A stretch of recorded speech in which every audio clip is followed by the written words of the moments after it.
Hello प्यारे बच्चों, welcome back to the channel इन्फोयास। आप सभी का अपने यूट्यूब चैनल इन्फोयास में सभी का स्वागत है। और आज हम स्टार्ट करने वाले हैं चैप्टर नंबर सेकंड, क्लास 9 का। आज हम चैप्टर नंबर सेकंड स्टार्ट करने वाले हैं, जिसका नाम है क्या हमारे आसपास के पदार्थ शुद्ध है। वन शॉट रहेगा ये, एक ही वीडियो में पूरा चैप्टर कंप्लीट हो जाएगा अपना। ठीक है, तो वीडियो में आगे बढ़ने से पहले आप इसे लाइक कर दीजिए, अपने दोस्तों के साथ आप इसे शेयर कर दीजिए, और अगर आप चैनल पर नए हैं तो इसे सब्सक्राइब कर लीजिए। तो जैसे कि हमने इससे पहले वाले चैप्टर में फर्स्ट वाले चैप्टर में हमने किसकी बात करी थी? पदार्थ की। पदार्थ क्या होते हैं, हमने पदार्थ के बारे में जाना। ठीक है, और इस वाले चैप्टर में हम बात करने वाले हैं कि क्या हमारे आसपास के पदार्थ शुद्ध हैं। अपने जितने भी आसपास पदार्थ हैं क्या वो शुद्ध है या नहीं है, उनमें कुछ अशुद्धियाँ हैं, किस किस चीज़ से वो बने हुए हैं। ठीक है, तो इन सभी के बारे में हम आज बात करने वाले हैं। ठीक है, वन शॉट रहेगा और पूरा चैप्टर हम कंप्लीट इसी वाले वीडियो में समझ लेंगे। ठीक है, तो चलो आगे बढ़ते हैं अपन। पहले हम देख लेते हैं कि टॉपिक्स टू बी कवर्ड, हमें कौन कौन से टॉपिक कवर्ड करने हैं। ठीक है, पहले हम बात करेंगे शुद्ध पदार्थ की। शुद्ध पदार्थ क्या होता है, मिश्रण क्या होता है, विलयन क्या होता है। ठीक है, टंडल प्रभाव, विलयन की सांद्रता, मिश्रण के घटकों का पृथक्करण किस किस तरह से होता है। ठीक है, और हमारे भौतिक और रासायनिक परिवर्तन, और लास्ट हमारा टॉपिक रहेगा शुद्ध पदार्थों के प्रकार। ठीक है, तो चलिए बात करते हैं। सबसे पहले अपन किसकी? शुद्ध पदार्थ की बात करते हैं। ठीक है, बात कर लेते हैं शुद्ध पदार्थ की। क्या होता है प्योर सब्सटेंस? तो ऐसा पदार्थ जो केवल एक ही प्रकार के कणों से बना है। ठीक है, किससे बना है? वो सिर्फ एक ही प्रकार के कणों से बना हुआ हो, दो से अधिक कणों से मिलकर नहीं बना हुआ हो। ठीक है, एक ही कण से बनता है। इसमें किसी अन्य पदार्थ की कोई मिलावट नहीं होती है ना। एकदम प्योर जो होता है, जो बिल्कुल शुद्ध होता है, वो सिर्फ एक ही प्रकार के कणों से बना होता है और उसमें कोई अशुद्धि नहीं होती। ठीक, कोई मिलावट नहीं होती। फॉर एग्जाम्पल शुद्ध जल, जो शुद्ध जल होता है ना। शुद्ध लोहा, ठीक है, जो 24 कैरेट का सोना होता है, 24 कैरेट का बिल्कुल शुद्ध होता है वो, लेकिन वो इतना नरम होता है कि हम उसके आभूषण या ज्वेलरीज नहीं बना सकते। ठीक है, फिर है अपना शुद्ध ऑक्सीजन, है ना। ये सब कैसे अपने, ये प्योर सब्सटेंसेस हैं, मतलब कि शुद्ध पदार्थ है बिल्कुल। ये हमने आपको एग्जांपल दे दिए। सोना है, चांदी है, तांबा है ना, लोहा है, सोडियम, पोटेशियम, सब क्या है, सारे शुद्ध पदार्थ हैं ये। ठीक है, चलो आई होप कि आपको समझ में आया होगा। शुद्ध पदार्थ में क्या होता है, सिर्फ एक ही कणों से मिलकर बना होता है, कोई और अलग नहीं होता है। ठीक है, चलो आगे चलते हैं अपन। मिश्रण की बात करते हैं। मिश्रण किसे कहते हैं? तो ऐसा पदार्थ जो दो से अधिक पदार्थों के मिलने से बना होता है। शुद्ध पदार्थ तो कैसा होता है, सिर्फ एक ही कण से मिलकर बना होता है, लेकिन जो मिश्रण होता है वो दो से अधिक पदार्थों से, अधिक कणों से मिलकर बना होता है, उससे बोलते हैं अपन क्या? मिश्रण, है ना। फॉर एग्जाम्पल हवा में कितनी सारी गैस होती है? Oxygen, nitrogen, carbon dioxide. ठीक, कितनी सारी गैस होती है हवा के अंदर। दूध है, नमक मिला पानी, मिट्टी, ये सब क्या है? सारे मिश्रण है। मिश्रण जिसमें मिला हुआ हो, घुला हुआ हो। ठीक है, एक से अधिक पदार्थ उसके अंदर घुले हुए हो। ठीक है, जैसे ये पानी का गिलास है और इसमें क्या डाल दिया? नमक डाल दिया, तो क्या बन गया? ये पानी नमक का घोल बन गया ये। ठीक है, तो ये था अपना मिश्रण की ऐसा पदार्थ जो दो से अधिक पदार्थों से मिलकर बना होता है, उसे क्या बोलते हैं? मिश्रण कहते हैं। फिर हम बात करते हैं प्रकार। किसके प्रकार? मिश्रण के प्रकार। तो मिश्रण के दो प्रकार के होते हैं। कौन कौन से? समांगी मिश्रण, इसको बोलते हैं होमोजेनियस मिक्सचर, और एक होता है विषमांगी मिश्रण। तो समांगी मिश्रण क्या, इसको मैंने आपको नॉर्मल समझा देती हूँ। समांगी मिश्रण वो होता है जो पानी में आसानी से घुल जाता है ना। सभी चीज़ घुल जाती है पानी के अंदर। ठीक है, फॉर एग्जाम्पल नमक घुल जाता है, चीनी घुल जाती है ना। वो किस में आएंगे? अपने समांगी मिश्रण में। तो सभी घटक एक समान रूप से मिले हुए होते हैं, वो क्या कहलाते हैं? अपने समांगी मिश्रण कहलाते हैं। फॉर एग्जाम्पल चीनी का घोल या हवा। ठीक है, हम दूसरा बात करेंगे दूसरे प्रकार की, उसका नाम है विषमांगी मिश्रण, जिसको बोलते हैं हेट्रोजीनियस मिक्सचर। ठीक है, तो वे मिश्रण जिसमें पदार्थ पृथक रहते हैं, अलग अलग रहते हैं। जैसे कि मानो ये क्या है? पानी है, और पानी के अंदर हमने क्या डाल दी? मिट्टी डाल दी। ठीक है, तो जो मिट्टी के पार्टिकल्स है वो नीचे क्या होते हैं? घुलने के बाद नीचे क्या होते हैं? बैठ जाते हैं, वो घुलते नहीं है पानी के अंदर। तो वो आपका आता है विषमांगी मिश्रण में। तो आपको नॉर्मली मैं आपको समझा देती हूँ। समांगी मिश्रण जो पानी में घुल जाता है, और विषमांगी मिश्रण जो पानी में नहीं घुलता है। ठीक है, इसकी अपन डेफिनेशन देख लेते हैं। वे मिश्रण जिसमें पदार्थ पृथक हो रहते हैं, घटक अलग अलग दिखाई देते हैं। देखो पानी आपको अलग नज़र आ रहा होगा, और मिट्टी के कण आपको नीचे अलग नज़र आ रहे होंगे, है ना। तेल और पानी, बालू और लोहे के बुरादे का मिश्रण। ठीक है, तो ये था अपना किसके बारे में? विषमांगी मिश्रण के बारे में। फिर हम बात करने वाले हैं किसकी? विलयन की बात करेंगे। विलयन किसे कहते हैं? तो समांगी मिश्रण जिसमें एक विलायक और एक विलय होता है। ठीक है, तो विलय की मात्रा तो कम होती है और विलायक की मात्रा ज़्यादा होती है। फॉर एग्जाम्पल अगर हमने पानी लिया, ठीक है, ये आपको देख लो ये क्या है? ये मान लो कि नमक है, ये है नमक के पार्टिकल्स हो गई है, और ये पानी है। ठीक है, तो जो पानी है ये तो क्या हो जाएगा? अपना विलायक हो जाएगा। है ना, ये तो विलायक हो जाएगा। और जो ये अपना नमक है वो क्या होगा, अपना विलय हो जाएगा। ठीक है, तो विलायक और विलय मिलकर विलयन का निर्माण करते हैं। समझ आ गई, ये विलय है और ये विलायक है। ठीक है, दोनों को मिलाया, पानी के अंदर नमक को मिलाया तो क्या बन गया, पानी का घोल बन गया, नमक का घोल बन गया, तो उसको बोलेंगे विलयन। तो ये विलयन तैयार हो गया। ठीक है, तो समांगी मिश्रण जिसमें एक विलायक और दूसरा विलय होता है उसे क्या बोलते हैं अपन, विलयन कहते हैं। फॉर एग्जाम्पल हमने ले लिया था नमक और पानी, जिसमें क्या बन गया, नमक का घोल बन गया। ठीक है, आया समझ में, आई होप कि आपको समझ आ रहा होगा। चलो आगे चलते हैं, अपन बात करेंगे विलयन के उदाहरण। विलयन के कौन कौन से उदाहरण होते हैं, तो ये बहुत इम्पोर्टेंट है, इसको आप ना इम्पोर्टेंट कर लेना क्योंकि इससे बहुत सारे क्वेश्चंस बनते हैं। ठीक है, तो चलो बात कर लेते हैं अपन पहले किसकी, एक मिनट में इसको रफ कर देती हूँ। बात करते हैं अपन किसकी, पानी, विलयन के उदाहरण की। तो पानी में चीनी का घोल, ठीक है, तो विलय क्या हो जाएगा यहाँ पर, चीनी। मैंने आपको पहले ही बोल दिया था कि जो कम मात्रा में होता है वो विलय होता है, जो ज़्यादा मात्रा में होता है वो विलायक। तो पानी ज़्यादा, जिसमें चीज़ घुल रही है, जिसमें घुलती है वो विलायक होता है, और जिसको हम घोल रहे होते हैं वो विलय होता है। ठीक है, तो चीनी और पानी के विलयन में क्या होगा, चीनी तो विलय हो जाएगी और जल विलायक हो जाएगा। एग्जाम्पल है आपका सेकेंड है एल्कोहल में आयोडीन का घोल। एल्कोहल के अंदर क्या हो गया, आयोडीन का घोल, तो आयोडीन क्या हो जाएगा, विलय। ठीक है, जिसको हम क्या बोलते हैं, टिंचर ऑफ आयोडीन भी इसको कहा जाता है। तो इससे काफ़ी सारे प्रश्न बनते हैं कि टिंचर आयोडीन में कौन सा विलय है, कौन विलायक है। ठीक है, तो आप क्या बताओगे, आयोडीन तो विलय होता है और एल्कोहल क्या होता है, विलायक होता है, क्योंकि हम क्या कर रहे हैं, एल्कोहल के अंदर आयोडीन को घोल रहे हैं। ठीक है, फिर नेक्स्ट अपना है वातित पेय, सोडा जल जो हम पीते हैं, तो विलय तो क्या है इसके अंदर, कार्बन डाइऑक्साइड। अपन जैसे कुछ भी कोल्ड ड्रिंक वगैरह पीते हैं तो जो गैस निकल कर आती है तो कौन सी होती है, कार्बन डाइऑक्साइड होती है। और विलायक क्या होता है, इसके अंदर जल होता है। ठीक है, वायु, वायु में नाइट्रोजन 78% है, तो सबसे ज़्यादा मात्रा किसकी है, नाइट्रोजन की, और कम मात्रा किसकी है, ऑक्सीजन की। तो ऑक्सीजन क्या हो जाएगा, अपना विलय हो जाएगा। ठीक है ना, और नाइट्रोजन क्या हो जाएगा, अपना विलायक हो जाएगा। ठीक है, तो ये कुछ एग्जाम्पल थे और ये काफ़ी सारे जो अपने एग्जाम्पल हैं 3-4, ये बहुत ही इंपॉर्टेंट है। ठीक है ना, इसको आपको अच्छे से समझ लेना है। ठीक है, चलो आगे चलते हैं, अपन बात करते हैं वास्तविक विलयन के गुण। अब देखो हम क्या देखेंगे, हम विलयन के प्रकार देखेंगे। तो पहला आता है अपना कौन सा, वास्तविक विलयन, है ना। चलो इसके बारे में जान लेते हैं। समानता क्या होती है इसके अंदर, यह एक समान मिश्रण होता है जिसमें विलय और विलायक पूरी तरह घुल जाते हैं। क्या होता है, एक समान मिश्रण होता है जिसमें विलय और विलायक दोनों क्या होते हैं, पूरी तरह घुल जाते हैं, वो होता है अपना वास्तविक विलयन होता है। कणों का आकार कितना होता है, तो विलय के कण बहुत छोटे होते हैं, 1 नैनोमीटर से भी कम होते हैं विलय के कण जो होते हैं, जो घुलता है ना उसके कण।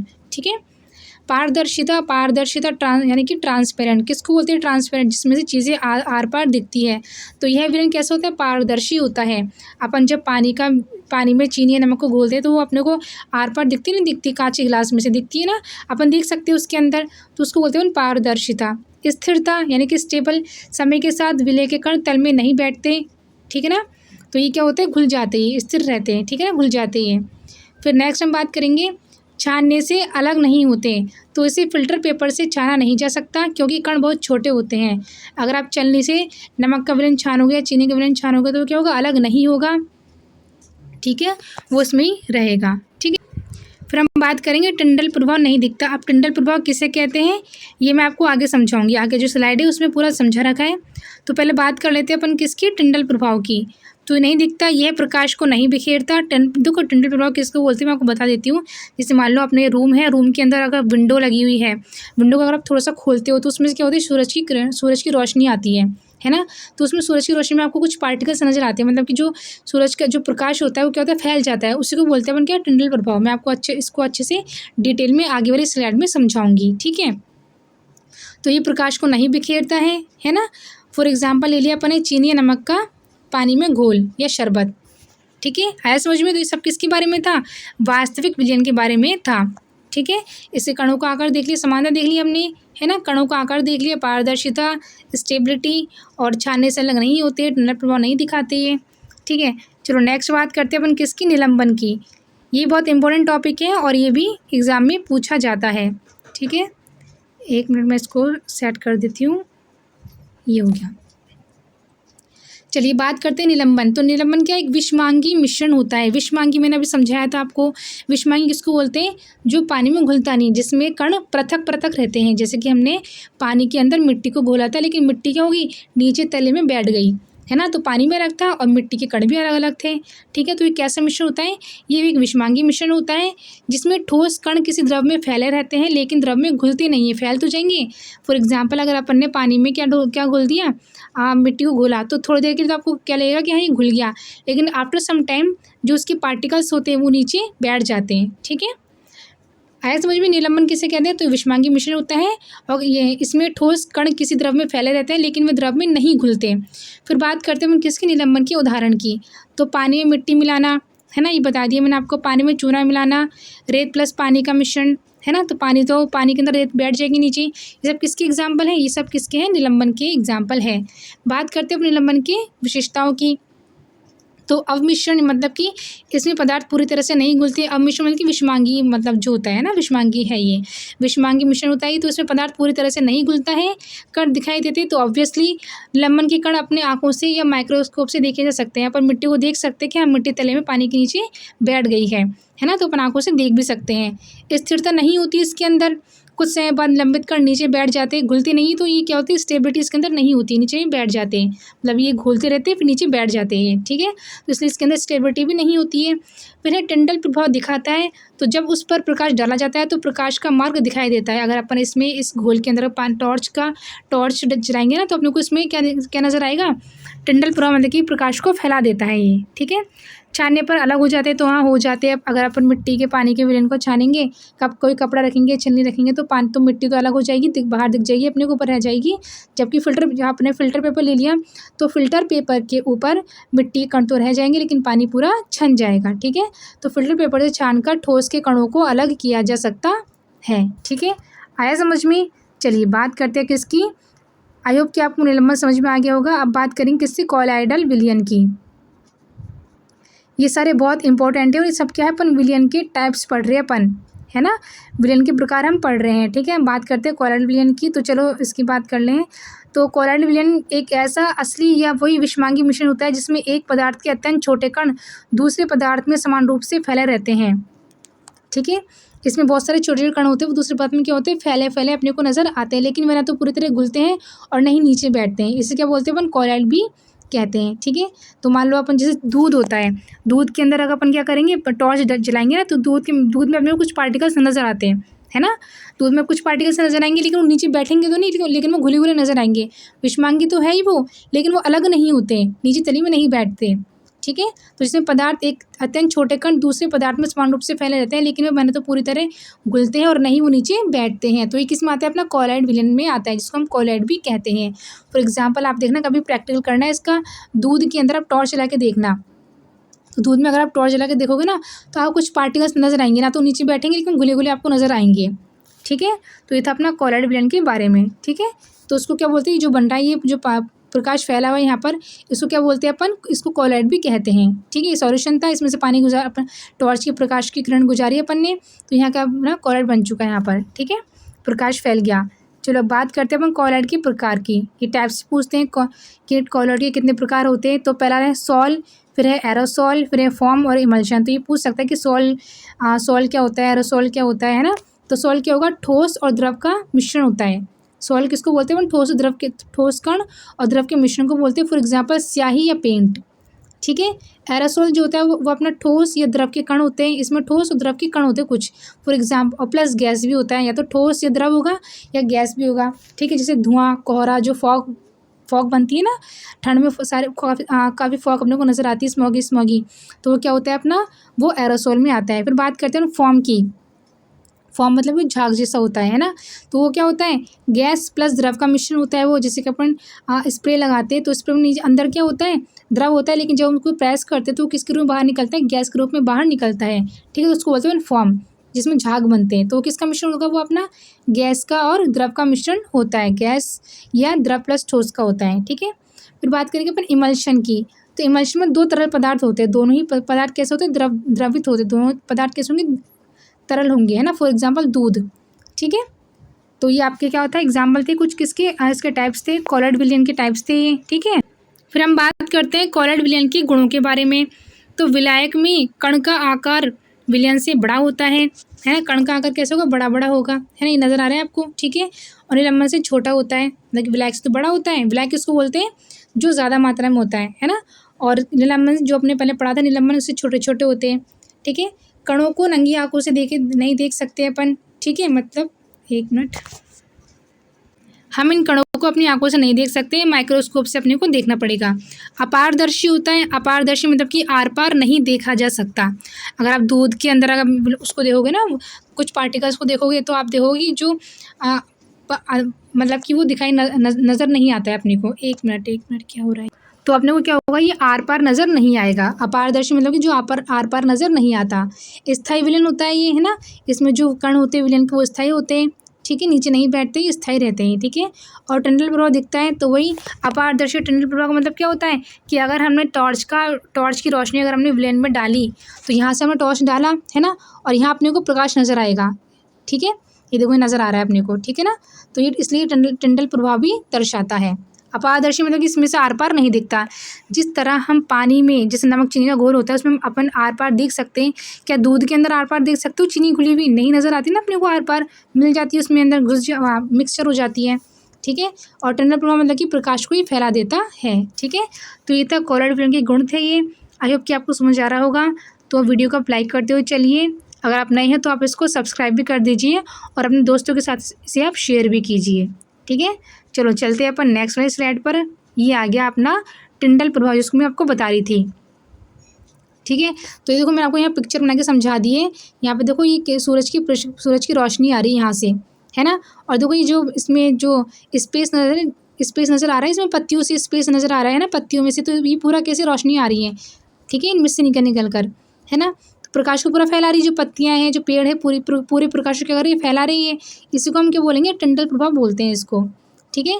तो जब किसी कोलॉइड विलयन पर एक तेज प्रकाश की किरण डाली जाती है, तो उसके कण प्रकाश को बिखेर देते हैं, है ना। देखो प्रकाश कैसे बिखर चुका है, हर जगह जा चुका है प्रकाश, जिससे प्रकाश की किरण का मार्ग स्पष्ट दिखाई देता है। इसी प्रकाश के बिखराव की घटना को क्या बोलते हैं, टंडल प्रभाव कहते हैं। यानी कि प्रकाश को बिखेर देना क्या कहलाएगा, अपना टंडल प्रभाव। आपने कभी देखा होगा कि अपना जो रूम होता है, मैंने पहले भी आपको समझाया था, अपना जो कमरा होता है उसमें अगर आप विंडो लग रही है ना, और प्रकाश उसमें से आ रहा है, तो विंडो को थोड़ा सा खोलना आप, है ना, थोड़ा सा खोलने पर देखोगे आप कैसे प्रकाश पूरे उसमें फैल चुका होता है रूम के अंदर, है ना। तो वही प्रभाव क्या कहलाएगा, अपना टंडल प्रभाव कहलाता है, ठीक है। चलो फिर हम बात करेंगे टंडल प्रभाव के उदाहरणों के बारे में। तो धूल भरे कमरे में सूरज की किरणें, ये इसके उदाहरण है ना। पूछ सकता है कि टंडल प्रभाव किसे कहते हैं, इसके उदाहरणों को समझाइए। या हो सकता है कि आपको उदाहरण देकर समझा दे, कि उदाहरण देकर बोल दे कि क्या है ये, है ना। तो धूल भरे कमरे में सूरज की किरणें, जंगल में सुबह की धुंध में सूरज की रोशनी, और टॉर्च की रोशनी कोलॉइड धुंध में, ठीक है। ये सब किसके एग्जाम्पल है, अपने टंडल प्रभाव के, ये अपने एग्जाम्पल है, ठीक है। तो ये आपने, आई होप कि आपको समझ आ रहा होगा। चलो अपन आगे चलते हैं अब, है ना। हम बात करेंगे किसकी, विलयन की सांद्रता की हम बात करने वाले हैं, ठीक है। तो इससे देखो काफ़ी सारे न्यूमेरिकल्स बनेंगे, अपने चैप्टर में काफ़ी न्यूमेरिकल्स है जो इसी फॉर्मूले से सॉल्व होंगे, तो इसको आप अच्छे से समझ लेना, ठीक है। तो हम बात करेंगे किसकी, विलयन की सांद्रता की। किसी विलयन में घुले हुए विलय पदार्थ की मात्रा को विलयन की सांद्रता कहते हैं। समझ आ रहा है, किसी विलयन में घुले हुए विलय, अपने मान लो किसी किसी चीनी और पानी के मिश्रण के अंदर, विलयन के अंदर हमने क्या मिला दिया, चीनी को हमने घोल दिया, है ना। तो चीनी की जो मात्रा है ना, उसको हम क्या बोलेंगे, उसकी सांद्रता कहलाती है, विलयन की सांद्रता कहलाती है। आया समझ में, कि किसी विलयन में घुले हुए विलय पदार्थ की मात्रा, विलय अपन चीनी भी हो सकता है विलय, है ना, नमक भी हो सकता है विलय, ठीक है। तो उसकी जो मात्रा है वही क्या कहलाएगा, आपको विलयन की सांद्रता कहलाती है। मान लो हमें निकालना है कि विलयन का द्रव्यमान प्रतिशत में निकालना है, अपने को क्या निकालना है, विलयन का द्रव्यमान परसेंटेज में निकालना है, प्रतिशत में निकालना है। तो क्या करेंगे, विलय पदार्थ का द्रव्यमान देखेंगे पहले, तो अपन अपना जो न्यूमेरिकल्स होगा ना, उसमें आपको गिवन होगा विलय पदार्थ का द्रव्यमान, ठीक है। तो विलय पदार्थ का द्रव्यमान बटा विलयन का द्रव्यमान, है ना, और इंटू 100। हम जानते हैं कि परसेंटेज निकालने के लिए हम क्या करते हैं अपन 100 से मल्टीप्लाई कर देते हैं। तो आपको क्या करना है, इसको 100 से मल्टीप्लाई कर देना है, ठीक है। तो विलय पदार्थ का द्रव्यमान देख लेना कितना दे रखा है, और विलयन का द्रव्यमान देख लेना कितना दे रखा है, उसको अपन डिवाइड करके उसको 100 से मल्टीप्लाई कर देना है, ठीक है। फिर अगर अपन निकालते हैं विलयन का आयतन मतलब कि स्थान घेरा हुआ, कितना स्थान घेरा हुआ है। तो द्रव्यमान से मतलब क्या निकलता है, अपना वेट से, वजन से, कि कितना वेट है इसमें, कितना भार है।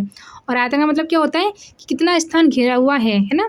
तो विलय पदार्थ ने कितना आयतन घेरा हुआ है, और विलयन का आयतन, कि विलयन ने कितना आयतन घेरा हुआ है, और इंटू 100 करेंगे अपने इसको, ठीक है। ये 100 है ना, आ रहा है समझ में। एक मिनट में इसको रफ कर देती हूँ। कहाँ गई स्लाइड, ये रही। तो अब हम इसको रफ कर देते हैं।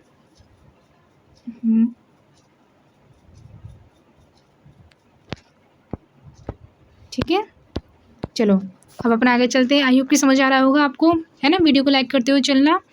आगे चलते हैं अपन किसके बारे में, पृथक्करण की विधियों के बारे में। देखो पहले मैं आपको बता देती हूँ कि पृथक्करण किसको बोलते हैं। पृथक्करण मतलब कि सेपरेशन करना, सेपरेट करना, अलग अलग कर लेना। अब पदार्थों को या चीज़ों को अलग अलग करने की आवश्यकता क्यों होती है? शुद्ध को अशुद्ध से अलग करने की आवश्यकता होती है ना। पहचान के लिए अपन अगर अलग अलग करते हैं, है ना। ठीक है, तो पहली जो विधि आएगी अपनी, वो अपनी क्या आएगी, छानना, यानी कि फिल्ट्रेशन। अपन जो छानते हैं तो इसका उपयोग किस किस में किया जाता है? ठोस और तरल के मिश्रण को अलग करने के लिए इसका उपयोग किया जाता है। जैसे कि अपन चाय की पत्ती से चाय को अलग करते हैं ना, चाय में पत्ती को छाना, तो वो किस में आता है? अपना फिल्ट्रेशन में आता है। फिर अपना इवापोरेशन मतलब वाष्पन, घुले ठोस को तरल से अलग करने की विधि, मतलब कि नमक को समुद्र के पानी से अलग करना। जो नमक जो अलग होता है ना समुद्र के पानी से, वो किससे अलग होता है? वाष्पन विधि से ही होता है। तो घुले हुए ठोस क्या हो गया? अपना नमक हो गया, है ना। और तरल से अलग करना, पानी से अलग करना।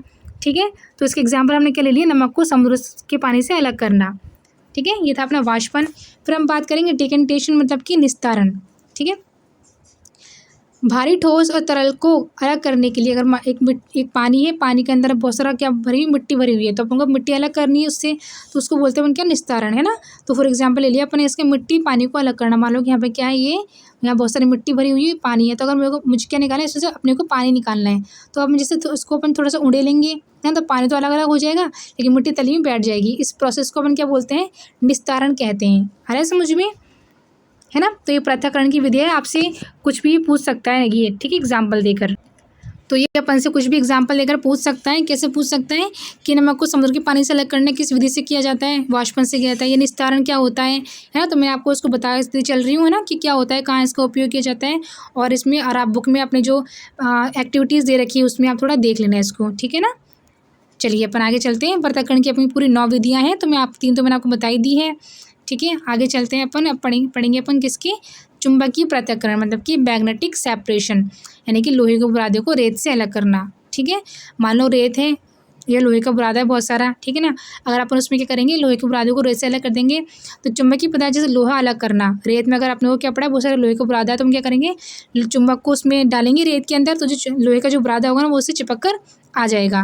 तो उसी को हम क्या बोलेंगे? चुंबकीय पृथक्करण इसको कहेंगे। ठीक है, फिर बात करते हैं सब्लिमेशन की, मतलब कि उदरोपातन की।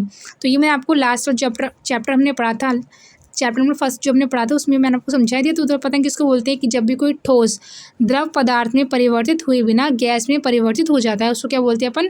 उदरोपातन कहते हैं। आए समझ में? फॉर एग्जाम्पल हमने देखा था किसका? कपूर की गोलियाँ जो थी, है ना।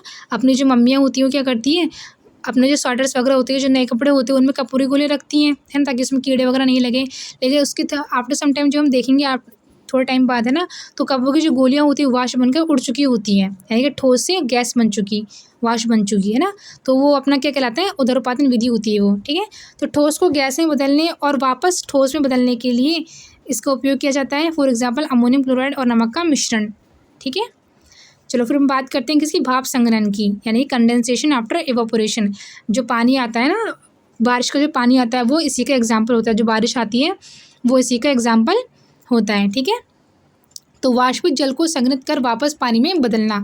जैसे कि, है ना, मैंने आपको पहले ही बताया था कि मान लो अपने ये भगोनी में पानी को गर्म कर रहे हैं, है ना, और यहाँ से अपने प्लेट से इसको कवर कर दिया, तो आप देखोगे अपने गैस का फ्लेम ऑन किया, तो यहाँ बहुत सारे अपने क्या बन जाएंगे? बहुत सारे वाष्प बनकर पानी उड़ेगा। और जैसे हम उसको बंद करेंगे, टेम्परेचर कम होना स्टार्ट होगा, दोबारा ये वाष्प किस में चेंज हो जाएगा? पानी में ये बदल जाएगा। ठीक है, तो ये जो प्रोसेस होता है गैस से वाष्प से द्रव में परिवर्तन जो होती है, उसको हम बोलते हैं भाप संग्रहण कहते हैं। उसे क्या बोलते हैं? भाप संग्रहण या फिर कंडेंसेशन आफ्टर इवापोरेशन उसको कहा जाता है। ठीक है, चलिए अपने साथ देख लिया अपन ने। अब आगे चलते हैं अपन। अब बात करेंगे क्रोमेटोग्राफी। इसका उपयोग किस में किया जाता है? रंगों या रंजकों को अलग करने के लिए। जो कलर होते हैं ना, काफ़ी सारे जो कलर किया जाता है, उसमें कपड़ों पर जो कलर किए जाते हैं, उसमें इसका क्रोमेटोग्राफी का यूज़ किया जाता है। ठीक है, तो रंगों ये बता दिए मैंने आपको। तो इसका उदाहरण क्या है? स्याही के विभिन्न रंग जो होते हैं, है ना। फिर अपना सेंट्रीफ्यूगेशन यानी केंद्रीकरण, दूध से मलाई को अलग करना, ठीक है। दूध से मलाई को अलग करने की विधि क्या कहलाती है अपनी? सेंट्रीफ्यूगेशन कहलाती है या फिर केंद्रीकरण कहलाती है, ठीक है। बात करते हैं अपन किसकी? डिस्टिलेशन की या आसवन विधि की। तो दो मिश्रण योग्य द्रवों को अलग करना, यानी कि दो मिश्रण यानी कि दो ही द्रव कैसे, दो ही तरल पदार्थ है, दोनों तरल पदार्थ को अलग करने की विधि क्या कहलाती है अपनी? आसवन विधि कहलाती है। फॉर एग्जाम्पल शराब को पानी से अलग करना। तो ये अपनी थी पृथक्करण की विधियाँ थी अपनी ये सारी, है ना। इसको एक बार आप वीडियो पॉज करके अच्छे से देखते हुए चलना। चलो अपन आगे चलते हैं अब नेक्स्ट स्लाइड पर। हाँ, तो हम बात करेंगे किसकी? भौतिक और रासायनिक परिवर्तन की। बहुत इजी टॉपिक है ये, बचपन से पढ़ते हुए आ रही है इसको, ठीक है। तो भौतिक परिवर्तन क्या होता है? जब किसी पदार्थ के केवल भौतिक गुण जैसे कि आकार, अवस्था या रूप में परिवर्तन होता है, लेकिन उसकी रासायनिक संरचना वही रहती है, वो क्या कहलाती है अपनी? भौतिक परिवर्तन कहलाती है। जैसे कि पानी से बर्फ़ बना, बर्फ़ से पानी बन गया, है तो पानी, वही H2O था, वही H2O उस बर्फ़ में था, वही H2O किस में था? पानी में था, ठीक है। यानी कि रासायनिक गुण तो समान ही थे, उसकी रासायनिक संरचना थी वो समान ही थी, लेकिन उसकी भौतिक गुण यानी कि जो बाहरी रूपरेखा है वो उसकी चेंज हो गई। पानी से बर्फ़ बन गई, बर्फ़ से पानी बन गया, है ना, भाप बन गया, ठीक है। तो अगर इसमें कोई परिवर्तन नहीं होता है, ठीक है, सिर्फ परिवर्तन किस में होगा? आकार, अवस्था, रूप, रंग में परिवर्तन हो, उसको हम क्या कहेंगे? भौतिक परिवर्तन कहेंगे, ठीक है। इसकी विशेषता देख लेते हैं अपन भौतिक परिवर्तन की। तो कोई नया पदार्थ नहीं बनता है। सामान्य परिवर्तन सामान्यतः उलटने योग्य होता है, यानी कि कुछ देर के लिए होता है ना। जो परिवर्तन होता है वो कुछ देर के लिए होता है और दोबारा अपन उसको पहले वाली अवस्था में चेंज कर सकते हैं। फॉर एग्जाम्पल अगर हमने क्या किया, रबड़ को खींचा, है ना, तो रबड़ खिंच गया और छोड़ने के बाद दोबारा रबड़ पास आ गया, यानी कि परिवर्तन होता है, लेकिन कुछ समय के लिए होता है, ठीक है। परमानेंट नहीं होता है ना, कुछ समय के लिए होता है। केवल रूप, आकार या अवस्था में परिवर्तन होता है ना। तो ये क्या थी? इसकी विशेषताएं थी। अब हम देखेंगे क्या उदाहरण, इसके जो एग्जाम्पल है वो देखेंगे। तो बर्फ़ का पिघलना किसके एग्जाम्पल है? भौतिक परिवर्तन का, है ना। वाष्प का बनना, कागज़ को मोड़ना, नमक का पानी में घुलना, ठीक है। ये सारे परिवर्तन किसके अपने? इसके अपने भौतिक परिवर्तन के। मैंने आपको कुछ पिक्चर्स लगा दी, तो आप यहाँ पे देख लेना अच्छे से, ठीक है। Melting an ice cube, boiling water, breaking glass, है ना, चॉपिंग वुड, लकड़ी को काटना, है ना। जो कोई नया पदार्थ नहीं बनता, किसी भी नए पदार्थ का निर्माण जिसमें नहीं होता ना, वो कहलाता है अपना भौतिक परिवर्तन, ठीक है ना। Folding paper, baking eggs, egg को तोड़ना, है ना, कोई परिवर्तन नहीं होता है, नया परिवर्तन नहीं होता, कुछ भी नया पदार्थ नहीं बनता है। तो ये था अपना किसके बारे में? भौतिक परिवर्तन के बारे में। बात करेंगे किसकी अपन? रासायनिक परिवर्तन के बारे में, ठीक है। तो रासायनिक परिवर्तन बहुत ईजी है, जस्ट उसका अपोजिट रहेगा। जो अपना फिजिकल चेंज था उसके जस्ट अपोजिट है अपना क्या? रासायनिक परिवर्तन।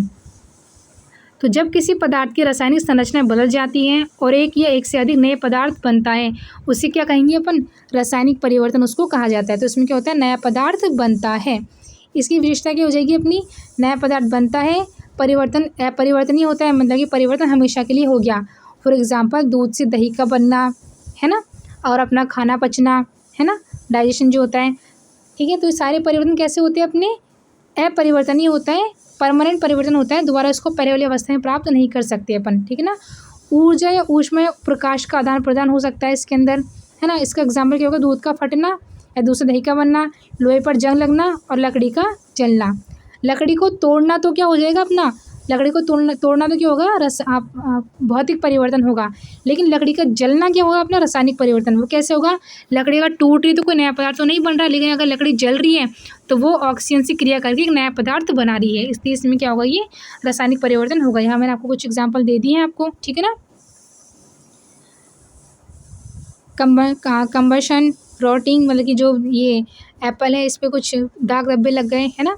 रस्टिंग, इस पर क्या कील पर क्या लगी? इस पर जंग छा गया, डाइजेशन, ठीक है। ये सब किसके एग्जाम्पल हो गए? अपने रासायनिक परिवर्तन के एग्जाम्पल हो गए। चलो आगे चलते हैं अपन। शुद्ध पदार्थ, जैसे हमने बात करी थी पहले फर्स्ट वाली स्लाइड में कि शुद्ध पदार्थ क्या होते हैं? जो केवल एक ही प्रकार के कणों से मिलकर बने होते हैं, कोई बाहरी मिलावट उसमें नहीं होती, वो क्या कहलाते हैं अपने? शुद्ध पदार्थ, है ना। अब हम बात करेंगे शुद्ध पदार्थ के प्रकारों के बारे में। जो शुद्ध पदार्थ होते हैं वो दो प्रकार के होते हैं अपने, कौन कौन से? एक तो तत्व और एक होता है यौगिक, ठीक है। एक मिनट, एक तो होता है अपना तत्व और दूसरा होता है यौगिक। यौगिक के बारे में अपन आगे पढ़ेंगे, पहले पढ़ेंगे हम तत्व के बारे में, ठीक है। जो अपनी आवर्त सारणी होती है जिसमें पूरे 118 तत्व है ना, वो सारे किसके एग्जाम्पल है? शुद्ध पदार्थों के ही एग्जाम्पल है, ठीक है ना। आवर्त सारणी आपने देखी होगी, ठीक है। तो 118 है वो। और उन्हीं 118 तत्वों में से कौन है, कुछ तो धातुएं होती हैं, कुछ अधातुएं होती हैं और कुछ उपधातुएं होती हैं। धातु मतलब कि जो धातु जो जैसे सोना, चांदी, लोहा, तांबा। अधातु जैसे कि ऑक्सीजन, नाइट्रोजन, कार्बन डाइऑक्साइड जो गैस वगैरह होती है। और उपधातु में क्या होता है, उपधातु में कुछ गुण तो धातु के होते हैं और कुछ गुण किसके होते हैं, अधातु के होते हैं। ठीक है, चलो बात करते हैं पहले अपन तत्व की। तो वह शुद्ध पदार्थ जो केवल एक ही प्रकार के परमाणुओं से मिलकर बना होता है उसे हम कहेंगे एलिमेंट्स या तत्व उसको कहा जाता है। ठीक है, आ रहा है समझ में? एक मिनट। तो इसे रासायनिक विधियों से सरल पदार्थों में नहीं तोड़ा जा सकता। अपन इसको अलग अलग नहीं कर सकते। हाइड्रोजन प्योर है तो वो हाइड्रोजन ही रहेगा। हाइड्रोजन के टाइप्स हो सकते हैं जैसे कि ड्यूटेरियम, ट्राइटेरियम, है ना, लेकिन हाइड्रोजन जो है वो प्योर ही रहेगा, उसको अपन तोड़ नहीं सकते। ऑक्सीजन को नहीं तोड़ सकते अपन, है ना, लोहा है, कॉपर है, ठीक है, कार्बन है। ठीक है, तो ये सब क्या है अपना, लोहा, तांबा, कार्बन, ये सब क्या है अपने ये धातुएं होती है अपनी सारी, है ना, एलिमेंट्स से अपने सारे, इनको हम नहीं, धातु नहीं सॉरी, तत्व होते हैं अपने सारे ये। और ये एक ही प्रकार के परमाणु से मिलकर बने होते हैं, इनको हम चेंज तोड़ नहीं सकते। ठीक है, तो इसके अपन देखने के प्रकार के बारे में देखेंगे कि तत्व के प्रकार कितने टाइप्स के होते हैं। 3 प्रकार बता दी मैंने आपको। धातु जिसको मेटल्स में कहा जाता है जैसे कि सोना, चांदी, लोहा, तांबा। अधातु जो नॉन मेटल्स होते हैं जैसे गैस होगी अपनी, है ना। और उपधातु जैसे कि सिलिकॉन, आर्सेनिक, इसमें कुछ तो धातु के गुण होते हैं, कुछ अधातुओं के गुण होते हैं। ठीक है, तो ये था किसके बारे में, तत्व के बारे में। ठीक है, अब बात करेंगे हम किसके बारे में, यौगिक के बारे में। तो यह शुद्ध पदार्थ जो 2 से अधिक तत्वों के निश्चित अनुपात में रासायनिक रूप से संयोजन से बनते हैं। 2 से अधिक तत्वों से मिलकर बने होते हैं। वे जो यौगिक होते हैं ना वो 2 से अधिक तत्वों से मिलकर बने होते हैं और निश्चित अनुपात में रासायनिक रूप से संयोजन से बनते हैं। ठीक है, यौगिकों को रासायनिक विधियों से उनके मूल तत्व में जोड़ा जा सकता है। फॉर एग्जाम्पल H2O, भाई हाइड्रोजन प्योर था और ऑक्सीजन प्योर था, है ना, दोनों प्योर तत्वों से क्या बन गया, यौगिक का निर्माण हो गया। तो हाइड्रोजन और ऑक्सीजन से बना, सोडियम और क्लोरीन से बना, और कार्बन डाइऑक्साइड किसके एग्जाम्पल हो गए, अपने यौगिक के या कंपाउंड के एग्जाम्पल हो गए। ठीक है, तो तत्व तो क्या होता है, सिर्फ एक ही परमाणु से मिलकर बना होता है, लेकिन जो यौगिक होता है वो 2 से अधिक तत्वों से मिलकर बना होता है। ठीक है, रहता प्योर ही बिल्कुल। चलिए अपन आगे चलते हैं, अब किसके बारे में बात करेंगे, यौगिक और तत्व में अंतर को देख लेते हैं अपन अब। ठीक है, कि यौगिक और तत्व में क्या अंतर है। तो यौगिक का देखेंगे अपन पहले। तत्व या यौगिक केवल मिश्रण बनाने के लिए मिलते हैं, किंतु किसी नए यौगिक का निर्माण नहीं करते। जो यौगिक तत्व बनते हैं सिर्फ मिश्रण बनाने के लिए बनते हैं, या किसी नए पदार्थ का निर्माण ये नहीं करते। लेकिन जो तत्व होते हैं, तत्व क्रिया करके नए यौगिक का निर्माण करते हैं। तत्व किसका निर्माण करेंगे, यौगिक का निर्माण करेंगे, लेकिन जो यौगिक होते हैं वो नए पदार्थ का निर्माण नहीं करते। फिर बात करते हैं मिश्रण का संगठन परिवर्तनीय होता है यौगिक में, है ना, और इसमें नए पदार्थ का संगठन सदैव स्थायी होता है। ठीक है, मिश्रण उसमें उपस्थित घटकों के गुणधर्मों को दर्शाता है यौगिक के अंदर। ठीक है, जबकि नए पदार्थ के गुणधर्म पूरी तरह से भिन्न होते हैं तत्व के अंदर, है ना। फिर बात कर लेते हैं यौगिक की। तो घटकों को भौतिक विधियों द्वारा सुगमता से पृथक किया जा सकता है, मतलब यौगिक के अंदर अपन पृथक कर सकते हैं, है ना, लेकिन घटकों को केवल रासायनिक प्रतिक्रिया द्वारा ही पृथक किया जा सकता है। अगर आप तत्व में से अलग करोगे तो कैसे करोगे इसको, रासायनिक या विद्युत रासायनिक प्रतिक्रिया द्वारा। विद्युत रासायनिक मतलब कि अपन किसका यूज़ करेंगे, इसमें इलेक्ट्रिसिटी का यूज़ करके अपने अलग कर सकते हैं। तो इसके कुछ एग्जाम्पल थे, है ना। अगर एग्ज़ाम में अगर पूछता है तो आप ये बता देना। ठीक है, इसके अंदर हो गया। चलिए अपन आगे चलते हैं अब किसके बारे में। और यहाँ अपनी जो स्लाइड है वो कंप्लीट हो चुकी है। तो ये था अपना पूरा चैप्टर। आई होप कि आपको समझ में आया होगा। मैंने आपको पूरा समझा दिया। जो टॉपिक हमने जो कवर किए थे मैंने आपको यहाँ लिख दिए सारे, जो भी अपने को कवर करने थे। और ये सभी टॉपिक्स हमने पूरे कवर कर लिए। चैप्टर के अंदर जो भी कुछ था वो सभी हमने कवर कर लिया है। ठीक है, आई होप कि आपको समझ आया होगा। तो थैंक्स फॉर वॉचिंग, है ना। तो वीडियो को आप क्या करोगे, लाइक कर दोगे, अपने दोस्तों के साथ भी इसे आप शेयर करोगे, और अगर आप मेरे चैनल पर नए हैं तो इसे आप सब्सक्राइब कर लोगे। ठीक है, तो मिलते हैं आपसे नेक्स्ट वीडियो में। तब तक के लिए अपना ध्यान रखिए और खूब मन लगाकर पढ़ाई कीजिए।